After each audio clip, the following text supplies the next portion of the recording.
Man in the window. This probably isn't nearly as scary as a lot of the stories on this sub, but it is definitely one of the creepier things I've experienced. This happened some years ago. I was 20, I think. I was going on a road trip of a sort with a really good friend of mine and his family. Our destination was a concert in a country next to ours, but we would be stopping at night to sleep in the camper we drove in. We hadn't crossed the border yet when we stopped at the first campsite for the night. Now it seemed like a pretty family-friendly and safe place, so none of us had our guards up or anything. That night at about 11 p.m. or so, while my friend and his family was getting ready for bed, I went outside to get some fresh air. Our camper was almost completely next to the beach, so I went down to the shore to dip my feet and get some much-needed quiet time by myself. On the way there I passed by a beach shack, a detail that will be important later. As I stood there, letting the waves lap over my feet, I noticed the silhouette of a man further down the beach, but it was a public space for campers, so I didn't think much of it.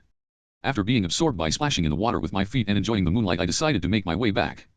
Of course it was very dark given the late hour, but I don't scare easily. Now as a woman in the modern world I usually do stay on my guard after dark, but that thought never occurred to me since I felt I was in a safe environment so close to the campsite. Anyways, as I was walking back I noticed that the silhouette of the man further down the beach was gone, but even more worrying was the fact that as I was nearing the beach shack I saw that someone seemed to be trying to hide from my view behind it. Immediately I was on alert and called a friend I knew would be awake. I gave the shack a wide berth while talking loudly to my friend about how she was coming to meet me. After not too long I got safely back to the campsite and hopped in bed in the caravan.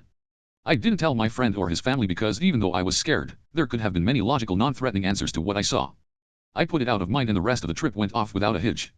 About a year or so later I was talking to my friend about the trip and suddenly remembered the creepy experience. As I told him, he slowly got pale though and told me something his brother had told him and his family over breakfast some months after the trip. That same night after I had gotten back and gone to bed, his brother had gotten up late at night to get some water. But when he passed the window right by his bed he saw a man standing right there outside looking in the window. As soon as he was seen, the man left, but it definitely creeped out the brother a lot, but just like me he seemed to put it out of his mind. Now with both of those stories it doesn't seem far-fetched that the man hiding by the beach shack had followed me back.